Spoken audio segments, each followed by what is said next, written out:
What do Yellowstone, the show, and Wichita Falls have in common? Well, stay tuned because I'm going to tell you. And for those of you who watch this channel, I haven't done a history video for a while, and I love Wichita Falls history so much. So stay tuned because we're getting started right now.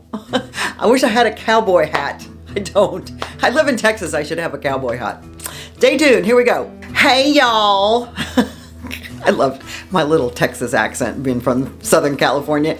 You know that show Yellowstone, right? I am obsessed, and so is everyone else. Thus, it's the #1 rated show in America, and it hasn't been on for, I don't know, forever. But here's the thing. I'm not just excited about Yellowstone. What I'm also excited about is that it has so much actual connection. I know, it's like the Kevin Bacon 6 degrees of separation, but stick with me because it's really quite fun. Buckle up because here we go. I'm about to blow your mind with how this amazing Yellowstone connects right back here to our very own Wichita Falls. Literally. And I've done so many videos on Wichita Falls about how we connect to so many different things. It is a magical vortex, I tell you, a magical vortex. And it's true. Anyways, I digress. I want to begin by saying that it all starts with a legendary Texas cattleman named Samuel Burke Burnett, right? So some of you already know where I'm going with this, but the fact is that there is so much history right here in little tiny Wichita Falls, Boomtown, all that good stuff. And if you're from around here, that name already sounds familiar, right? Especially if you live in Burke or you've heard of Burke Burnett. But the fact is, it should. So little Sam, he was born in 1849 and he started his cattle empire with nothing but grit and determination. And I get goosebumps because the stories that I've told on this channel about the founders that have come to this place called Wichita Falls, this little North Texas area, were all they had so much resilience and so much grit. It makes me cry because there is that still here if you're willing to pay attention to it. So get this, by age 17, little Sammy, he was already leading cattle drives along the famous Chisholm Trail. 17? Oh my God, he was an overachiever. He was going from the Chisholm Trail to Abilene. Well, here's what's interesting. In 1871, he made a decision that would change Texas ranching forever. Forever, I say, forever. He never had any idea of the impact that what he was about to create was going to have on you and me, and now, I don't know, Taylor Sheridan. He bought 100 head of cattle bearing the 6666 brand. So from all of you that are familiar with the 4 6s, you'll understand that part. He branded his cattle 6666. He bought them from Frank Crowley. And despite what the legends say, and trust me, there are plenty, because I have done a video on the legend of Wichita Falls being won in a poker game. So I don't know why this particular legend wouldn't be true, but they say he didn't win the ranch in a poker game, but why not? They say he won the ranch in a poker game with 4 6s. I believe it because I want to believe it. But I gotta say, that story's almost too good to pass up. Seriously, I love those kind of stories. And if you go back and check out that video on Wichita Falls about being won in a poker game, you'll get why I love it so much. By 1881, Sammy had set up his ranch headquarters right here in what would become Wichita Falls. Did you know that? I bet you didn't. That's what's so cool. And you think it's just Burke, but it was part of Wichita Falls. And we're not talking about some small time operation. Clearly, if it was from Wichita Falls to Burke, it wasn't little. So listen to these numbers though. He had as much of impact as Kemp and Kell, and I'm gonna tell you why. Because at its peak, he was running 20,000 cattle under the 4 6s brand across Texas. That's a lot of cows. But he was running it across Texas, Oklahoma, and even Mexico. He was quite the entrepreneur. But here's where it gets really interesting. Sammy, little Mr. Burnett, wasn't just any rancher. He was what we'd call today a power networker. That's what I love the most about him. He wasn't just garnering all of this. He was out there being a networker. He was putting power people together, but he was also just this influencer. Like, they didn't have social media back then, but he was an influencer. He formed this incredible friendship with Quanah Parker. Now, if you don't know anything about Quanah Parker, I think I'm going to do a video just on Quanah Parker, because that in and of itself is a whole dynamic that's influenced our community. Quanah Parker was the last chief of the Comanches, and Parker himself said, and I'm quoting here, Burnett, meaning Sammy, Burnett helped my people good deal, like in his broken English. But here's the thing is that what he did, and I think this is such a great time in history for us to reflect on this, is that there was this collaboration with people that you wouldn't believe would actually be collaborative. Their partnership helped bridge the gap between two worlds during a time of massive change in Texas, but not just in Texas, in the whole United States.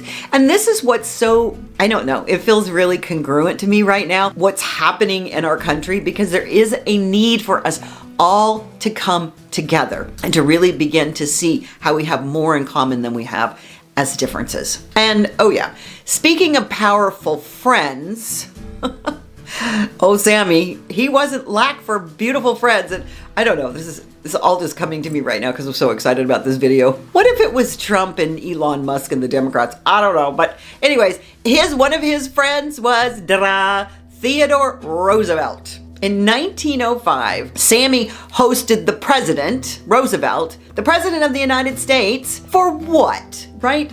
Dinner? No.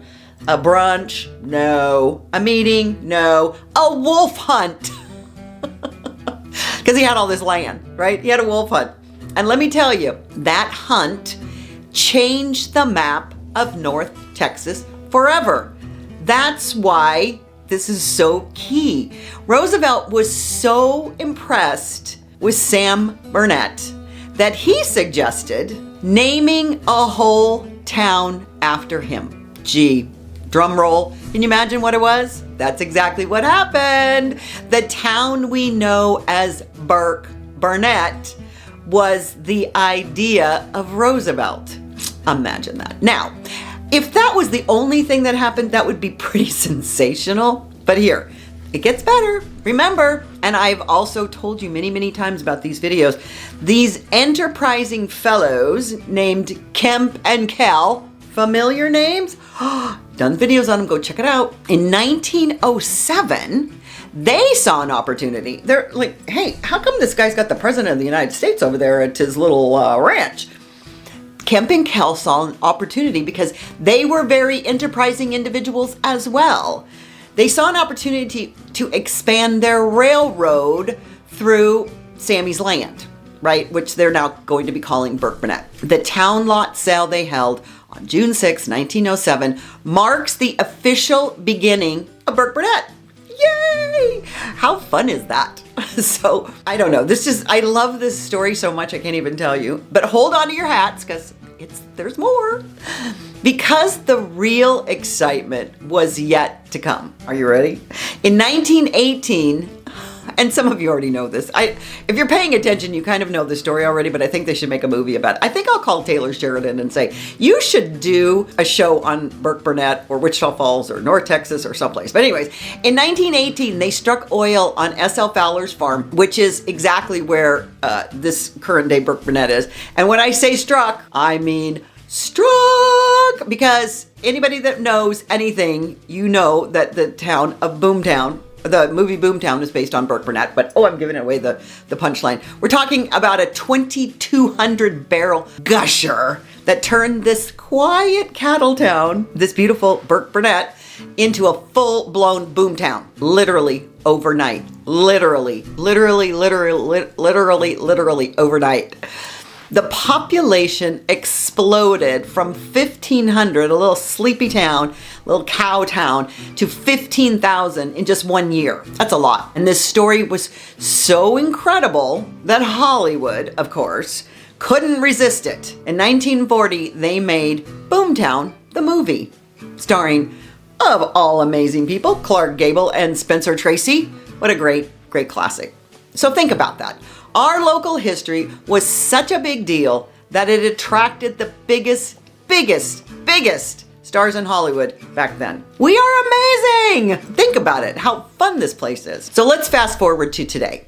And here comes Taylor Sheridan. I love Taylor Sheridan. I watch every one of Taylor Sheridan's shows. He's just got so much respect for his ability to write. But the creative genius behind Yellowstone, this Taylor Sheridan, in 2022, Sheridan and his investment group, because he's so vested and really loves, number one, the cowboy, but he loves Texas. He bought Sam Burnett's 4-6 Ranch, 6666 Ranch, because it's got so much history to it. It's just amazing. He's doing a spinoff on it too. But if you think about it, who was the founder of that ranch? Who was connected to Roosevelt? Who was connected to Quanah Parker from Oklahoma? All of that was happening right here in Little Wichita Falls, Burke Burnett, North Texas. He bought the 4-6 Ranch for $320 million. He's got a conglomerate, and that's great, great, great. I really appreciate the fact that he's done it. But the history is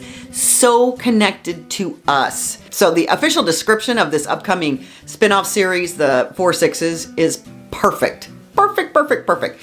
Founded when Comanches still ruled West Texas, no ranch in America is more steeped in the history of the West than the 4-6s. And all of that comes right back here to our little community in Wichita Falls. And even though that ranch is still operating, that was Sam's base, but it did 2 centuries before. It was the impetus that started here and him becoming connected with all of these people, including, as I said, Quanah Parker and President Roosevelt. Sheridan talked about it. He says that the 4-6s are where the rule of law and the laws of nature merge in a place where the most dangerous thing one does is the next thing, which is such a beautiful sentiment. So from Sam's first cattle drive to Taylor Sheridan's TV empire, from Quanah Parker to Teddy Roosevelt, from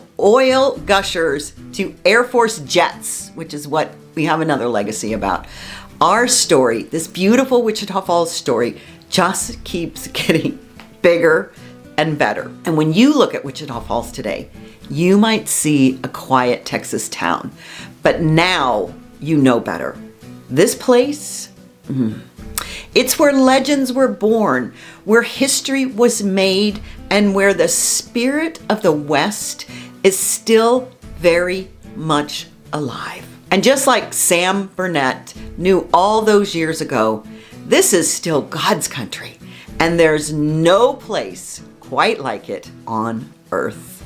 If you want to know more about Wichita Falls, please follow this channel, click that link, ring that bell, and as they say at the 4-6 Ranch, the legacy of the 4-6s is branded deep in Texas history. And thanks to Yellowstone, that legacy is about to ride again. So please remember that everything about this community is magical. And if you ever forget that, pull one of these videos out, pull one of the history videos, and just immerse yourself in the goodness and the greatness of what I call the jewel of Texas, Wichita Falls. See you later. Bye.